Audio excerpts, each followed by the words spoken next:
ప్రస్తుత భారత్ ఆస్ట్రేలియా మధ్య జరుగుతున్న బోర్డర్ గవాస్కర్ ట్రోఫీ 5 టెస్టుల సిరీస్ లో భాగంగా గబ్బాలో జరిగిన 3వ టెస్టు అతి కష్టం మీద ఓటమి నుంచి తప్పించుకున్న రోహిత్ సేన ప్రతిష్టాత్మకమైన బాక్సింగ్ డే టెస్టుకు ముందు పెను సవాళ్ళని ఎదుర్కోబోతుంది. ఓ పక్క టీమిండియా కెప్టెన్ రోహిత్ శర్మ పేలవమైన ఫామ్, మరో పక్క వెటరన్ స్పిన్నర్ రవిచంద్రన్ అశ్విన్ అనూహ్యంగా రిటైర్మెంట్ ప్రకటించడం ఇప్పుడు ఆస్ట్రేలియాతో జరగబోయే మిగతా 2 టెస్టులో టీమిండియా ఎలా రాణిస్తుందనే దానిపై అందరిలోనూ ఆసక్తి రేకెత్తిస్తుంది. ఎందుకంటే చివరి 2 మ్యాచ్లు గెలవడం టీమిండియాకు WTC ఫైనల్ చేరుకోవడం ముఖ్యం గనుక. అందుకే బాక్సింగ్ డే టెస్ట్ లో టీమిండియా తప్పక గెలవాల్సిన పరిస్థితి. అయితే 4వ టెస్ట్ మ్యాచ్ టీమిండియా గెలవాలంటే ఓ 3 సవాళ్లను ఎదుర్కోవాల్సి ఉంది. పెత్తు టెస్టులు అటు బౌలింగ్ ఇటు బ్యాటింగ్ లో అదరగొట్టడంతో టీమిండియా 295 పరుగుల భారీ తేడాతో విజయం సాధించింది. అయితే ఆ తర్వాత జరిగిన పింక్ బాల్ టెస్ట్ అలాగే గబ్బా మైదానంలో జరిగిన 3వ టెస్టులో బ్యాటింగ్ వైఫల్యం పూర్తిగా అట్టొచ్చినట్టు కనపడింది. దీంతో 4వ టెస్టులో బ్యాట్స్మెన్లే కీలక పాత్ర పోషించాల్సిన అవసరం ఉంది. ముఖ్యంగా టాప్ ఆర్డర్ వరుసగా విఫలమవుతుండడం టీమిండియా భారీ స్కోరు చేయలేకపోతుంది.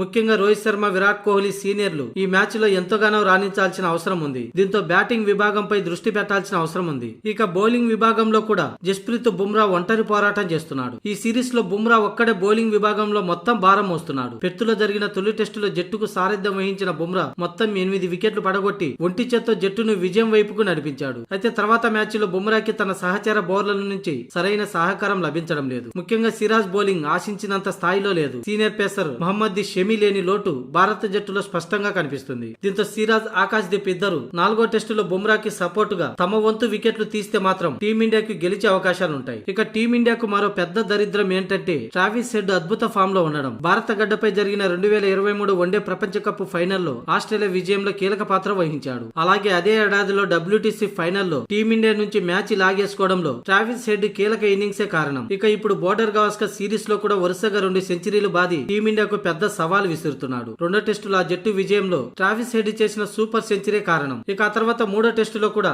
సెంచరీ బాదాడు. వర్షం వల్ల టీమిండియా బయటపడింది కానీ ఈ మ్యాచ్ కూడా ఓడిపోయే పరిస్థితిలో ఉండేది. ఇక మిగిలిన 2 టెస్టులో రాణించి ఈ సిరీస్ లో విజయం సాధించాలంటే ట్రావిస్ హెడ్ పరుగుల ప్రవాహానికి చెక్ పెట్టేందుకు ప్రగడ్బందీగా వ్యూహం రచించాలి. ప్రధానంగా ట్రావిస్ హెడ్ ని నిలవరించగలిగితే 4వ టెస్టు మ్యాచే కాకుండా ఈ సిరీస్ లో భారత్ కు విజయాలు దక్కుతాయి. మొత్తంగా ఈ 3 విషయాల్లో టీమిండియా వ్యూహాలు రచిస్తూ 4వ టెస్టులో బరిలోకి దిగాల్సిన అవసరం ఉంది. ఈ నెల 26న మెల్బోర్న్ వేదికగా ఈ మ్యాచ్ జరగనుంది.